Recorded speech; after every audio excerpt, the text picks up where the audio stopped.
어떤 증권 전문가의 얘기를 보니까 중국의 개인들이 뭐 90%가 이제 증시로 돌아올 거다라고 얘기하는데 예. 돌아오면 죽습니다. 그 사람들은. 예. 가장 높은 가격에 상투 잡고 뭐 있을 수 있기 때문에 그 중국 소비자들이 돈 번 게 아니에요. 기관들이 돈 번 겁니다. 기관들이 지금 한참 올라오는데 다 위에 있는데 지금 개미들이 들어간다? 이거 잘못하면은 상투 잡고 그냥 내려올 수 있습니다. 코로나 상황 속에서 월급도 못 받고 경제적인 여력이 없어서 소비가 안 됐다. 그럼 소비 안 된 사람들이 어떻게 주식 투자를 하죠? 그러면은 레버리지를 활용한다는 건데 중국의 금리는 아마 오를 겁니다. 오르는 상황에서 레버리지를 쓰는 건 자살행위일 수 있거든요. 물론 주식이 오르면 상관이 없죠. 금리는 오르고 주식은 떨어지고 그거 옳지 않다.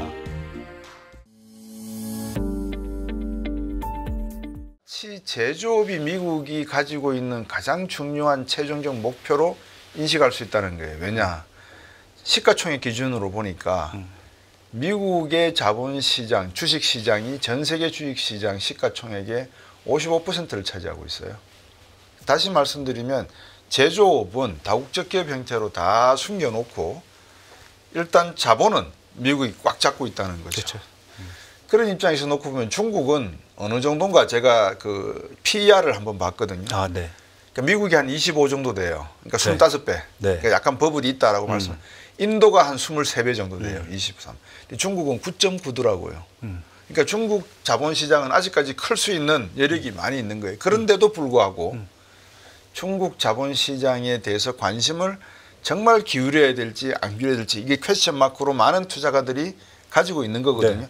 저는 제조업은 미국인들한테는 굉장히 정치적으로 필요한 부분이라고 봅니다. 이게 경제적인 효과가 얼마나 있는 게 아니라 많은 사람들이 그래도 직장 다닐 수 있는 공간이 있다라는 거, 기회가 있다라는 걸 제공한다라는 측면에서 보면 경제적인 어떤 이율의 상승보다는 그런 효과가 더 크다. 트럼프는 그걸 잘 활용한 거죠. 이게 뭐 그거 뭐 공장 몇 개 더 들어왔다 그래가지고선 GDP가 확 올라가거나 인적 1인당 소득 뭐가 올라갈 거라고는 전 보지 않습니다. 그렇지만 많은 사람들이 그래도 갈 데 있다. 안정적인 생활을 누릴 수 있다라는 거는 굉장히 심리적으로 큰 효과가 있거든요. 그래서 그런 측면에서 제조업의 리쇼어링, 미국으로의 회귀는 긍정적이다.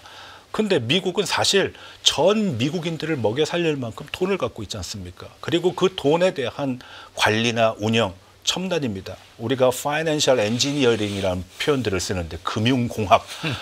어떻게 금융이 공학하고 연결이 돼? 그건 다른 나라에서 상상도 못했습니다. 기계를 활용하고 그렇게 해서 만들어낸 거거든요. 네. 또 한 가지 말씀드릴게요. 미국은 30년짜리 국채 발행하죠.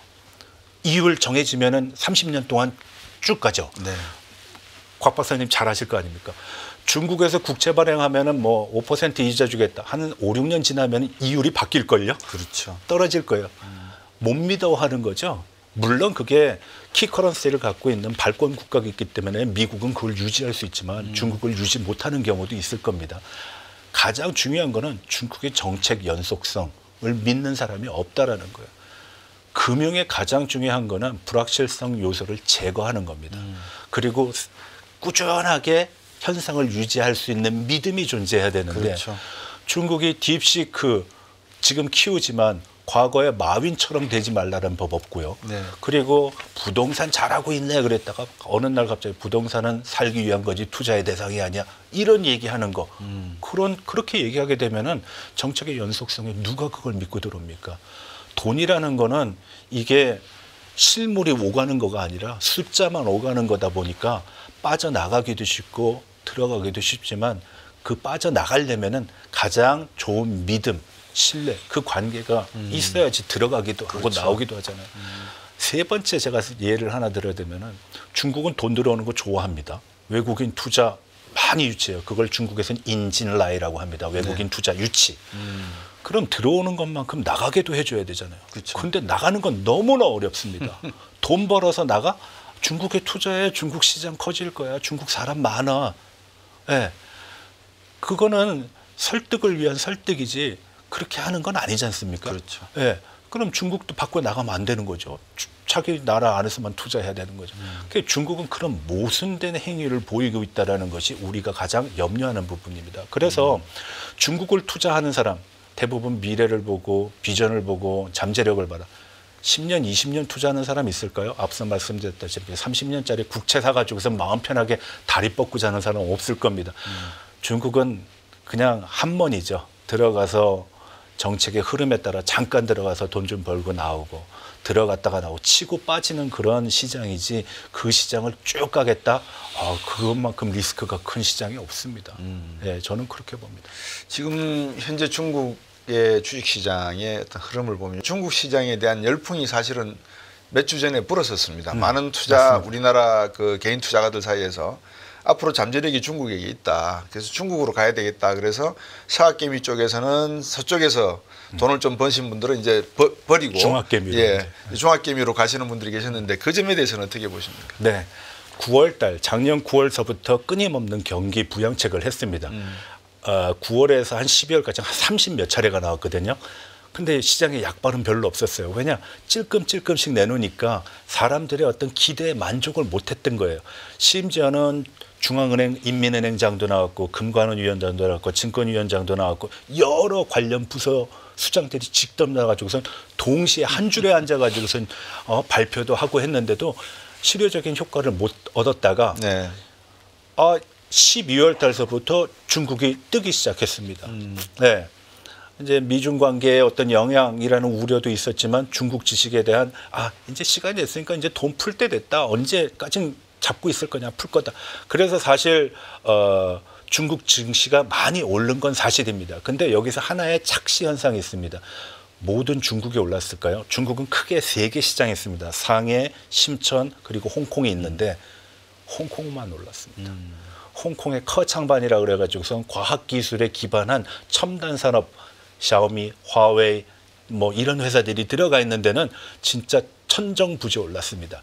예, 아마 코로나 때 마이너스 했던 사람들 지금 다 플러스, 뭐 저도 그 중에 하나입니다. 근데 여러분들 상해 시장하고 심천 시장 보면요, 별로 오르지 않았습니다. 아직도 마이너스 수준을 극복하지 못했을 겁니다. 그러면은 지금 중국 증시가 올랐다라는 걸 보게 되면 여러분들 혹시 중국 사람들이 돈이 좀 생겨가지고서 해외여행 가서 흥청망청 쓰고 명품 산다는 얘기 못 들어보셨을 겁니다. 그 중국 소비자들이 돈 번 게 아니에요. 기관들이 돈 번 겁니다. 기관들이 지금 한참 올라오는데 다 위에 있는데 지금 개미들이 들어간다? 이거 잘못하면은 상투 잡고 그냥 내려올 수 있습니다. 그러니까 들어가지도 못하고 나오지도. 제가 어떤 증권 전문가의 얘기를 보니까 중국의 개인들이 뭐 90%가 이제 증시로 돌아올 거다라고 얘기하는데 예. 돌아오면은 죽습니다. 그 사람들은. 예. 가장 높은 가격에 상투 잡고 뭐 있을 수 있기 때문에 그래서 쉽지 않을 거다. 그리고 우리가 지금까지 얘기해 왔던 것 중에 하나가 코로나 상황 속에서 월급도 못 받고 경제적인 여력이 없어서 소비가 안 됐다. 그럼 소비 안 된 사람들이 어떻게 주식 투자를 하죠? 그러면은 레버리지를 활용한다라는 건데 중국의 금리는 아마 오를 겁니다. 오르는 상황에서 레버리지를 쓰는 건 자살행위일 수 있거든요. 물론 주식이 오르면 상관이 없지만 주식이 떨어지면 금리는 오르고 주식은 떨어지고 이중고, 삼중고를 겪게 되는데 그거 옳지 않다. 그리고 또 한 사람들은 중국 경제가 좋아질 거다. 그중에 이러한 정책을 쓰니까라고 하는 이러한 정책이 바로 이구환신이라는 겁니다. 옛날 거 버리고 새 거 사. 새 거 사는 거에 대해서 보조금 줄게. 침대사, 자동차사라고 얘기합니다.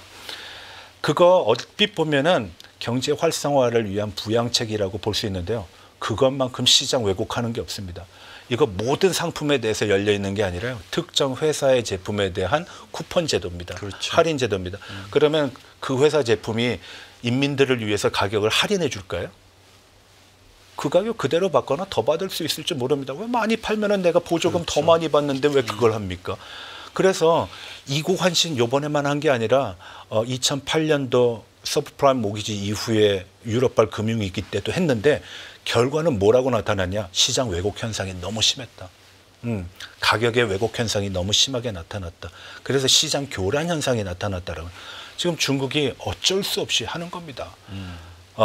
후과는 아마 3년, 4년, 5년 뒤에 나타날 텐데 네. 그 후과에 대해서는 지금 누구도 얘기하지 않고 있다라는 거 경계해야 된다고 봅니다. 그래서 저는 중국 경제를 비관적으로 보는 게 아니라 우리가 과거의 사례를 통해서 이런 문제점이 있었는데 중국이 대응책을 갖고 나왔느냐. 그러면은 이 문제가 또 반복이 되지 않겠느냐. 그걸 우려한다라는 것이고 몇 가지는 너무 이상적인 측면에서 접근하지 말자. 중국 정부가 기업들 보고 돈 주고 자기 주식 사라 그럽니다. 그래서 경기 부양, 주식 부양, 증권시장 부양을 얘기하는데 이거 저는 솔직하게 이해가 안 됩니다. 내일 주가 알 수 있는 사람 있을까요? 근데 돈 빌려가지고선 주식 사놨다가 내일 떨어지면 어떻게 됩니까? 그건 자살행위입니다. 우리가 보통 전세금 가지고 주식 사지 않지 않습니까? 우리가 여유 자금으로 사는데 지금 중국 정부는 경기 부양, 증시를 부양하기 위해서 돈 갖다가 니네 주 사. 그거 진짜 무모한 행위라고 저는 봅니다.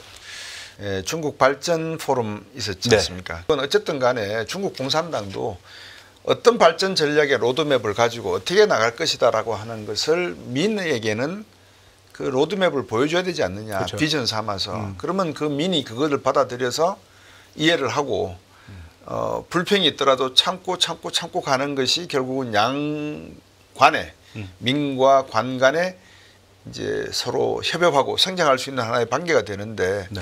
전혀 그런 협업이나 소통이나 대화 이런 게 없는가요? 양 국가, 양 기관 사이에는?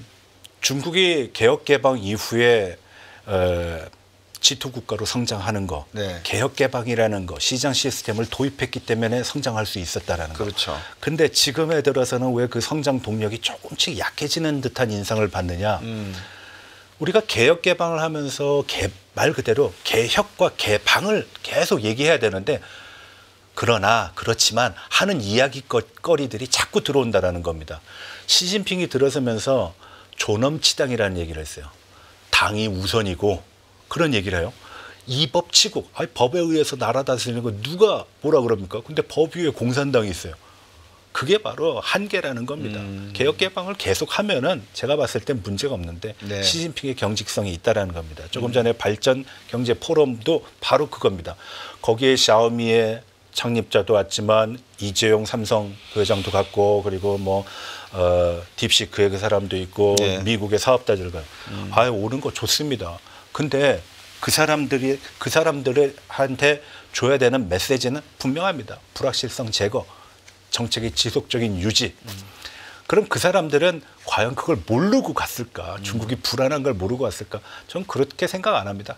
왜? 그 사람들하고 시진핑의 가장 큰 차이는 아까 전에 말씀드린 적응력의 차이입니다. 어댑테이션. 이 기업인들은 아주 적응이 빠르거든요. 이런 거 하면 그렇죠. 다른 거 또 다른 거 생각해내고 네. 하는. 중국에 가는 가장 큰 희망 중에 하나는 커다란 시장, 미래의 잠재력. 두 번째, 우리는 기술을 갖고 있지만 공급망이라는 사슬을 갖고 있지 못하다. 중국이 그걸 갖고 있는 한 중국을 버릴 수가 없다라는 이미지. 세 번째로는 중국이 가지고 있는 그런 잠재력과 기술 사막 그런 측면도 있지만 협력을 해야 되는 부분도 있다라는 겁니다. 왜 그 사람들이 추구하는 목표는 최상의 것이거든요. 딥시크가 그렇게 뛰어나? 한번 볼까? 어떤지. 그러면서 거기서 취할 수 있는 또 기술적인 네트워크, 인적 네트워크, 기술적인 네트워크가 있을 겁니다. 그런 측면에서 보면은 시진핑은 굉장히 경직되죠. 시진핑은 뭐만 얘기합니까? 미국이 나를 이렇게 공세적으로 압박해와? 그럼 나는 나만 좋아하는 친구들하고 어울려야지. 제3세계 국가, 글로벌 사우스. 네. 전 세계랑 어울릴 생각 못 하지 않습니까?